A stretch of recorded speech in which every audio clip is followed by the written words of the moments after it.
bien, salut, c'est Corentin. Il y a maintenant bientôt un mois, je sortais les vidéos de mon CV et de sa fabrication. Si vous ne les avez toujours pas vues, quittez cette vidéo, vraiment, ça vaut le détour, foncez, c'est juste ici. Je vous ai d'ailleurs teasé en fin de vidéo d'explication que j'allais vous montrer dans une autre vidéo comment créer des animations satellites comme celle que vous venez de voir en intro. Eh bien, bonne nouvelle, oui je sais, c'est écrit dans le titre. Aujourd'hui, je vous montre comment faire ça.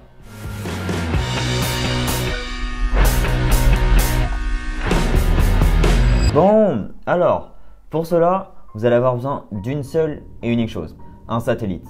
Non, en réalité, vous allez avoir besoin du navigateur Google Chrome. En effet, pour l'instant, l'outil ne fonctionne pas sur d'autres navigateurs. Alors peut-être qu'à l'heure où vous regardez cette vidéo, ça fonctionne ailleurs, mais vraiment à l'heure où je tourne cette vidéo, seul Google Chrome permet de se servir de cet outil.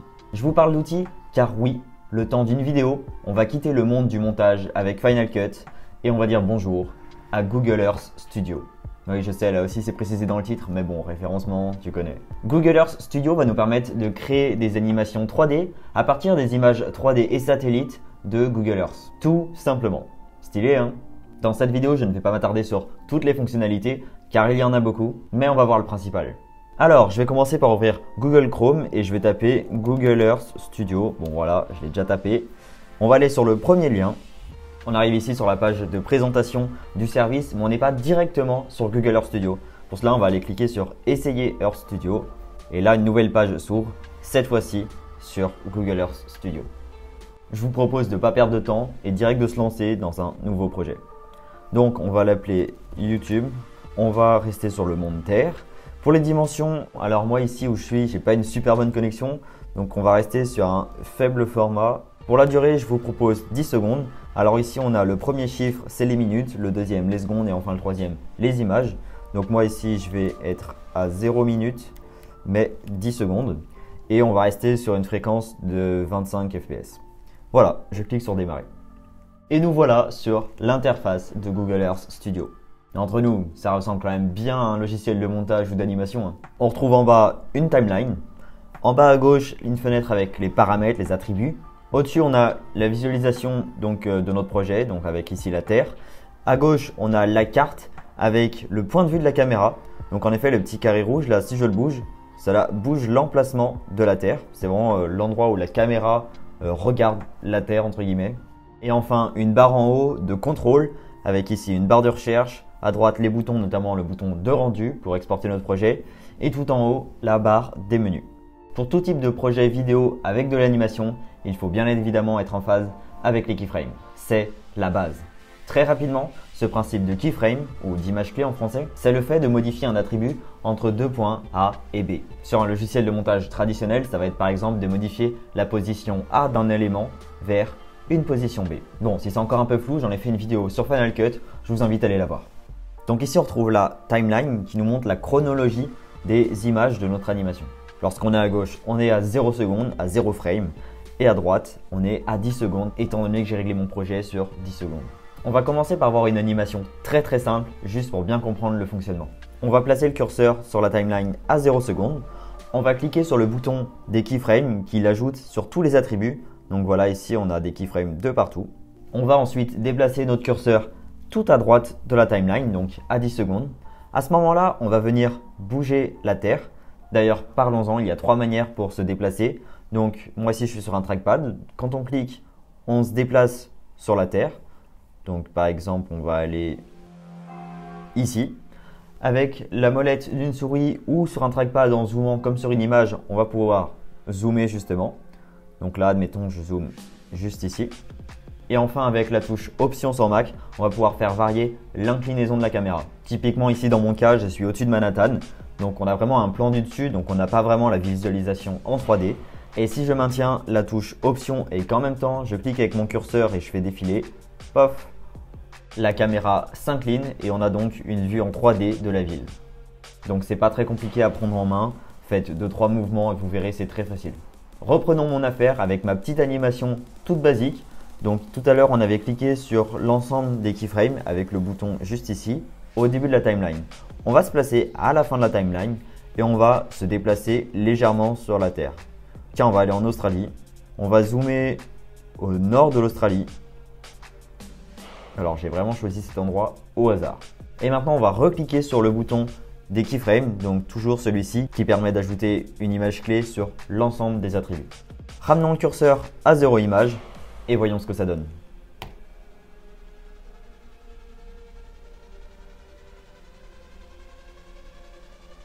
Ça m'a l'air pas mal. Ici, par défaut, l'animation est lue en boucle, mais vous pouvez modifier ça en cliquant ici sur lecture simple. Bon, là, c'était surtout pour vous montrer le principe de fonctionnement. Maintenant, on va aller un petit peu plus loin avec des pré-réglages que nous propose Google Earth Studio. Pour cela, dans la barre des menus, on va faire Fichier, Nouveau. Et ici, on va retrouver des démarrages rapides. Ça va être donc des animations préfaites où il va être très simple de changer les valeurs entre guillemets. Je vais vous en présenter 3. On va commencer par le zoom. Donc, j'enregistre pas mon projet, ça vaut pas le coup. Et on va commencer par sélectionner notre point d'arrivée, le lieu sur lequel on va zoomer depuis l'espace. Je vous propose Los Angeles. On va zoomer un peu plus sur le centre-ville et on va ajouter un peu de perspective.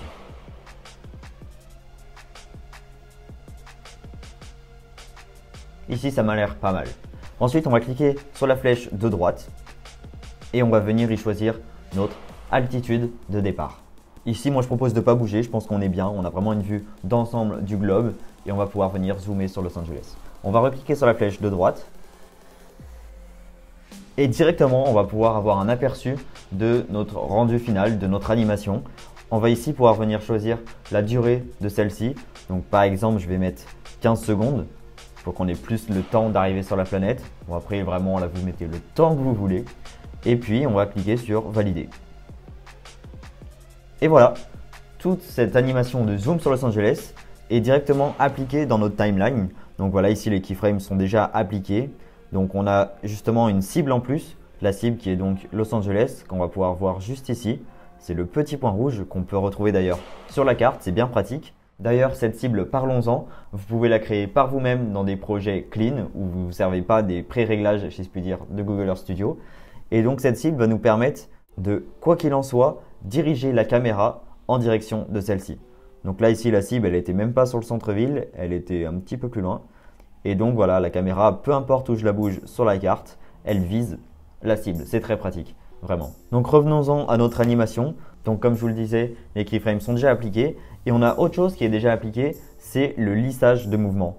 C'est tout simplement le fait qu'on va lisser le mouvement. Au lieu de s'arrêter net sur la ville, on va avoir un léger ralentissement progressif. Et inversement, au début, on aura une accélération dégressive pour pas que ce soit trop violent à l'œil nu. Et donc, par défaut, Google Earth nous le met sur des animations déjà faites. Sinon, pour le rajouter à la main, il vous suffit de sélectionner une image clé, de faire un clic droit. Et ici, on aura soit le lissage automatique qui nous le met en entrée et en sortie. Sinon, le lissage à l'approche, à l'éloignement, linéaire. Et on a même d'autres réglages avancés, mais je ne vais pas m'attarder dessus dans cette vidéo. Sans plus attendre, je vous propose de regarder un deuxième pré-réglage, un deuxième démarrage rapide, ça va être le point à point. Donc je vais toujours pas enregistrer. Et cette fois-ci, on va encore une fois taper notre lieu d'arrivée, notre lieu où on va faire les animations. Donc moi ici, ça va être la Tokyo Tower. Voilà. Donc par défaut, on arrive sur une vue du ciel. Mais après, comme je vous l'ai dit tout à l'heure, on peut venir bouger un peu la caméra, changer l'inclinaison. Moi ici, dans mon exemple, je vais me placer comme ceci. Ensuite, vous cliquez sur la flèche de droite et vous allez venir y changer le point de vue. Donc ici, dans mon exemple, je vais simplement bouger sur la carte, changer la direction. Donc par exemple, on va faire une rotation. Enfin bref, vous changez le point de vue comme bon vous semble. Et quand vous semblez avoir le bon angle de vue, vous validez, vous passez à l'étape suivante. Et à ce moment-là, vous allez pouvoir changer votre point de vue. Vous pouvez vous déplacer dans la carte et aller ailleurs dans la ville. Donc par exemple, je vais aller ici. Alors c'est vrai que je connais pas bien la ville, j'y suis jamais allé, mais je vais innover. Je vais m'arrêter sur ce point-là, donc c'est un peu plus loin dans la ville, un peu après la Tokyo Tower. Et puis encore une fois, je vais valider. Bon, je suis conscient qu'ici l'animation elle est pas bien folle, mais je vous conseille de retoucher un peu les paramètres une fois que vous validez et que toute cette animation est importée dans la timeline. Moi ici, dans mon cas, la caméra prend de l'altitude et donc ça coupe un peu le jeu de l'animation. Je suis pas super fan. Du coup, je vais regarder à quelle altitude est-ce qu'on est au départ. Visiblement, on est à 167 mètres ici au point clé. Je vais directement aller sur le point clé d'après, donc celui du milieu, juste ici. Et au lieu d'avoir 11 391 mètres comme altitude, je vais appliquer donc 167 mètres. Boum. On est donc à nouveau à hauteur du sol à peu près. Je vais recliquer sur le bouton des keyframes de tous les attributs, comme ça je suis sûr que je garde mes réglages. Et mon animation est tout de suite beaucoup plus cool, je trouve. Voilà, la caméra prend du recul, elle fait un petit circuit et je trouve ça vraiment plutôt pas mal. Voyons à présent un troisième démarrage rapide, et ce sera le dernier que je vais présenter dans cette vidéo. Ça va être le accès direct et orbite. Je n'enregistre toujours pas et je vous propose d'aller sur la tour Eiffel cette fois-ci. Ici, on va venir centrer dans l'image notre cible sur laquelle la caméra va tourner autour en orbite. Donc ici, c'est la tour Eiffel. Je vais la placer pile au centre. Je vais valider et passer à l'étape d'après. Direct, on a un aperçu donc de l'animation comme les autres fois. Et donc, ça va être un zoom sur la tour Eiffel. Mais comme on peut le voir ici, les réglages sont pas très bons car on s'approche vraiment trop près de la tour Eiffel. C'est pas super. Donc ici, on aura plusieurs paramètres qu'on va pouvoir venir changer. Moi, dans mon cas, ça va être surtout le rayon de l'orbite. On va augmenter ce rayon pour s'éloigner de la tour Eiffel et pour pouvoir la voir en entier. Et on va changer l'altitude de la cible pour que le centre soit vraiment au centre par rapport à la hauteur. Déjà comme ça, l'animation rend beaucoup mieux. On est toujours donc sur cette tour Eiffel, mais on est plus loin et elle est bien mise en valeur avec son environnement. Libre à vous ensuite de régler 2-3 autres petits paramètres, notamment l'altitude à la fin de l'animation une fois que la caméra est arrivée sur la tour Eiffel. Bon, ici, je vais pas trop y changer. On a d'autres paramètres comme l'angle d'approche. Et enfin, on a un petit bouton pour inverser le sens de la rotation, si on veut tourner dans l'autre sens. Une fois qu'on est satisfait de tous ces paramètres, on valide. Et on va cette fois-ci sélectionner la durée de l'animation, comme tout à l'heure. Par défaut, là, c'est à 25 secondes. Je trouve ça pas mal. Comme ça, on arrive pas trop vite et pas trop lentement sur la tour Eiffel. Et c'est plutôt cool. On valide. Et tous ces paramètres viennent directement dans notre timeline. Ici encore, libre à vous de modifier 2-3 points clés. Si vous n'êtes pas trop d'accord avec ce que le logiciel vous a fait, vous pouvez vous-même changer les valeurs et réappliquer des keyframes bien sûr. On voit très bien en haut à gauche la petite carte avec donc le déplacement de la caméra. On peut voir qu'on part du point blanc et qu'on se rapproche du cercle où on va commencer l'orbite et auquel on va tourner autour de la cible qui est donc la tour Eiffel. Donc voilà pour la présentation de ces petits démarrages rapides. Une fois que votre projet est validé, il faut bien sûr l'exporter. Et donc, comme je vous l'ai dit, on va appuyer sur le bouton rendu en haut à droite, le gros bouton rouge. On va alors arriver sur cette interface qui va nous permettre de paramétrer les réglages de notre exportation. Donc on va encore une fois le renommer et on va pouvoir commencer par choisir la partie de l'animation qu'on souhaite enregistrer. Donc là, on a 750 images. On peut par exemple prendre que les 500 premières. Ici, on voit en bas à gauche qu'on a ce petit point jaune qui marque la fin de la partie qu'on souhaite garder. Vous l'avez sans doute vu, on a ici le petit filigrane Google Earth avec la mention source d'image protégée par des droits d'auteur. Par défaut, il est en bas à droite, mais sachez qu'on peut changer sa position, par exemple en haut à gauche. À la base, ce service est selon Wikipédia destiné aux chaînes de télévision qui ont donc l'obligation de garder cette mention de Google Earth. Mais bon, entre nous, si c'est un petit projet pas très officiel, que c'est que pour vous, ou bon voilà, que ça reste dans l'enceinte d'un projet perso qui n'aura peu de visibilité, on peut se permettre de le masquer. Pour cela, comment faire? Je vous conseille de l'exporter dans un format carré, comme moi ici, en 4096 par 4096. Bon, après à vous de voir la qualité, bon ici c'est de la 4K. Et puis une fois dans votre montage, si par exemple vous avez un montage en 16 neuvième, vous allez pouvoir redimensionner ce carré dans un format horizontal et donc la mention pourra être cachée. Ensuite, vous venez choisir votre dossier de destination en haut à droite. On va ici venir sélectionner un nouveau dossier dans mon dossier de téléchargement. Je vais l'appeler donc GES Paris, GES pour Google Earth Studio. Vous sélectionnez, vous cliquez sur afficher les fichiers et puis vous pouvez démarrer votre rendu en appuyant sur enregistrer les modifications. Ça y est, ça commence. L'ordi va commencer à chauffer un peu et puis ça va prendre le temps qu'il faudra.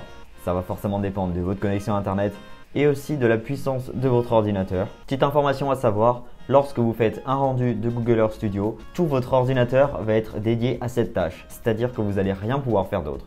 Si vous changez de fenêtre, l'exportation va être mise en pause, vous aurez un petit message comme quoi il ne peut pas continuer. Donc voilà, c'est à savoir, lancez un export que lorsque vous n'avez rien d'autre à faire. Une fois le rendu terminé, vous avez une petite notification de la part de Google Earth et vous retrouvez donc votre dossier dans les téléchargements, car ici j'avais mis comme emplacement les téléchargements. Pour le tournage de cette vidéo, je vais vous montrer l'exemple d'un autre rendu que j'ai fait, non pas avec Paris, mais avec New York, parce que voilà, pendant le tournage, je ne vais pas garder le temps de l'exportation, c'était un peu long.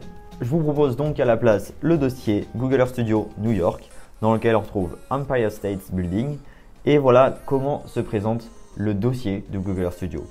On aura soit notre projet directement qu'on peut réouvrir dans Google Earth Studio, et principalement le dossier Footage, car oui, quand vous faites un rendu sur Google Earth Studio, vous ne faites pas un rendu d'une vidéo, mais bel et bien de chaque image, une par une. Je retrouve ici dans mon Finder pas une vidéo, mais bien des images en .jpeg.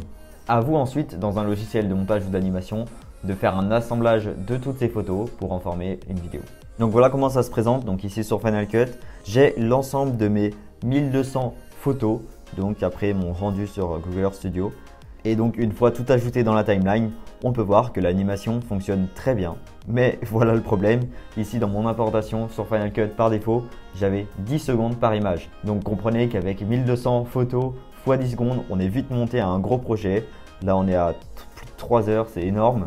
Donc il va falloir que chaque image, je les fasse faire durer qu'une seule image. C'est pas très clair quand je le dis comme ça, mais c'est pas compliqué. Toutes mes images duraient 10 secondes. Je vais les raccourcir pour qu'elles fassent moins d'une seconde, pour qu'elles fassent un 25e de seconde, puisque j'ai un projet en 25 images par seconde. Pour cela, je vais toutes les sélectionner. Donc c'est un peu marrant, finalement je me retrouve avec une grosse ligne jaune. Et on va cliquer 2 fois sur le timecode. Et à ce moment-là, on va pouvoir rentrer la durée qu'on souhaite appliquer sur chaque image. Donc moi ici, ça va être une seule image. J'appuie sur Rentrer. Et pof, mon projet se réduit à plus que 48 secondes, ce qui me semble beaucoup plus logique. Là maintenant, quand je fais lecture, voilà ce que ça donne. On voit donc mon animation. Donc ici, comme avec la Tour Eiffel tout à l'heure, on avait une rotation en orbite autour de l'Empire State Building avec une approche au début sur Manhattan. Comme vous pouvez le voir, ça rend plutôt bien. Ensuite, vous pouvez soit faire un groupe composé de toutes ces images. Donc je sélectionne tout, je fais clic secondaire, nouveau plan composé, donc c'est comme un groupe. Donc voilà, il se rappellera New York plan. Donc ensuite, soit vous l'exportez directement pour que ça ne fasse qu'une vidéo, soit vous vous servez de ce groupe dans un projet. Dernière petite chose que je souhaitais vous montrer, c'est donc comment enlever cette petite mention Google Earth. Donc voilà, ici ça ne va pas être un projet très officiel. J'avais exporté ma vidéo en format carré. Eh bien, je vais tout simplement modifier l'échelle. Je vais donc zoomer dans mon image de manière à ce que cela me masque la mention et jusqu'à ce que je recouvre les bords. Voilà, j'ai plus de bordure noire parce que j'avais un projet en 16/9 et donc j'ai pu couper la mention Google Earth. Voilà. Comme je vous le disais dans cette vidéo, je ne me suis pas attardé sur toutes les possibilités qu'offrait le service Google Earth Studio. Sachez que vous pouvez par exemple y modifier l'heure de la journée pour ajouter un peu des jeux de lumière sur le lever et le coucher du soleil. Vous pouvez également ajouter des images, changer 2-3 autres paramètres comme ça. C'est vraiment plutôt complet, mais j'ai pas le temps de tout vous montrer dans cette vidéo. Parlant de vidéo, si vous avez trouvé celle-ci utile, abonnez-vous et activez la cloche, ça me ferait vraiment super plaisir. Je vous montre d'autres choses sur la vidéo très vite. Et nous on se dit à la prochaine vidéo, c'était Corentin.